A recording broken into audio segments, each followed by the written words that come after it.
Hi, this is Emily from Paracosm. I am going to go over how to split point clouds using CloudCompare today. CloudCompare is an open source software that you can um, find online. They're great. I highly recommend supporting them. It's a really great open source product. A lot of our customers use this product, and we use it internally a little bit as well.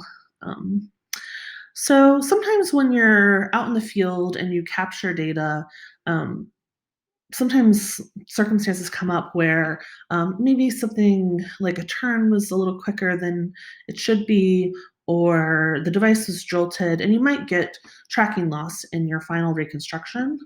Um, this is kind of an example of one here. This is a data set called Stone Sculpture in the Woods. It is an outdoor capture in the woods, and in the center of this is a archaeological feature that is a small stone sculpture that was being captured along with the surrounding area. I talked to the operator who took this capture, and when he was gathering this data, he wanted to kind of lean the device down to capture a little bit more closer to the ground. And when he did that, the device pole hit his knee, and it just caused a abrupt movement, which is what led to this tracking loss. Yeah, so this is a site that unfortunately he can't go back to. So I'm going to actually close this out and reopen it.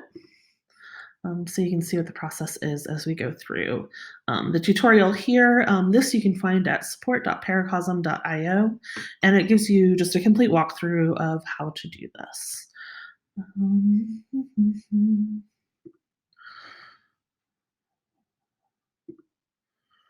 So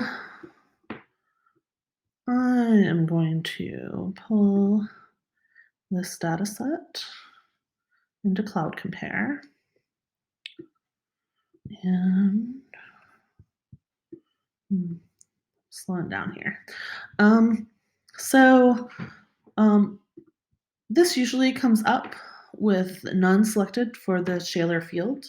We're going to change this to frame number and apply as we import. That's the step right here.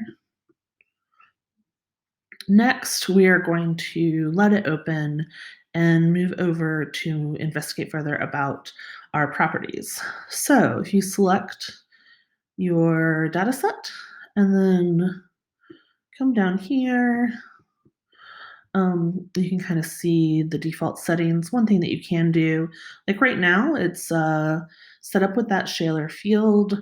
This is basically a visual representation of the timeline. So it goes from one color, the blue at the beginning, to red at the end. You can see the difference there.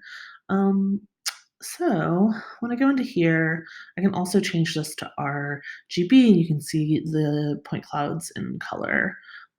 But I think it's important to keep it in this view for this tool. So we're going to go down to parameters. We're going to unclick or just make sure that it is not clicked where it says show NaN out of range values in gray. Get rid of that. And then next, we want to go to our display ranges. Here is where we can adjust what we can see. So if you look at the data, this red section seems to be the major issue in the data set. So we can go ahead into this area and clip it out. So you might want to get a little closer view to see what is going on in this data set.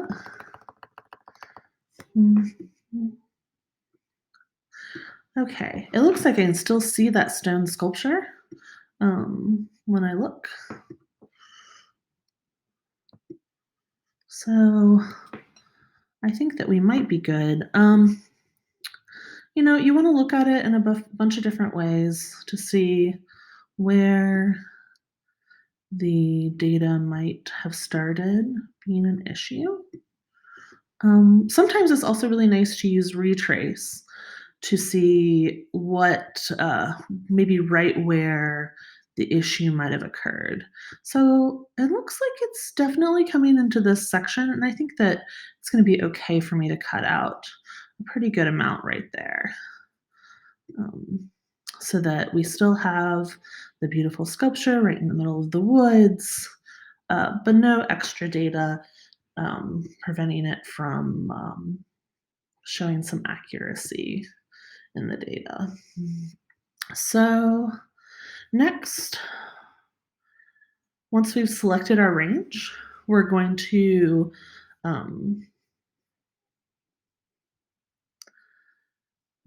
make sure that we're good, and then we'll go up to CloudCompare, Edit, Shaler Fields, and filter by wrong one, and filter by value. So once we're here, we can go ahead and split this into 2-point clouds. I think that's usually the best method to just get the data separated. So once these are split, you can really see the difference. I'm going to back out of this a little bit so we can see it a little better. Right now, all the data is selected, so it should still show.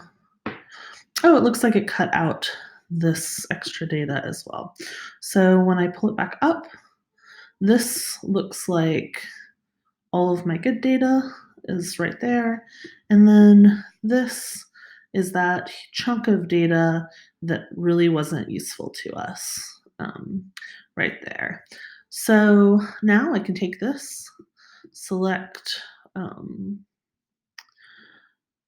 this, and I can either do two things at this point. I can just export this cloud with the data removed that I didn't want, or I can take a minute and try to register these two data sets together so that we have all of the data. And with that, you can use any of our registration videos using point picking or the fine registration tools in CloudCompare, or any other tool that you're using.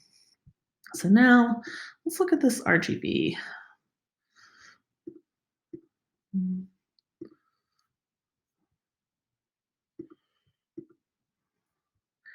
There we go. And now we have our forest scene with our stone sculpture.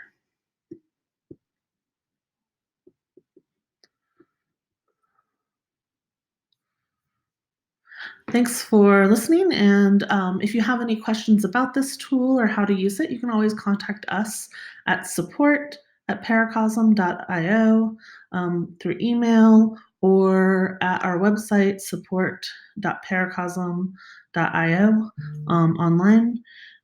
Yeah, just let us know if you have any questions, and hopefully this will help you with your projects.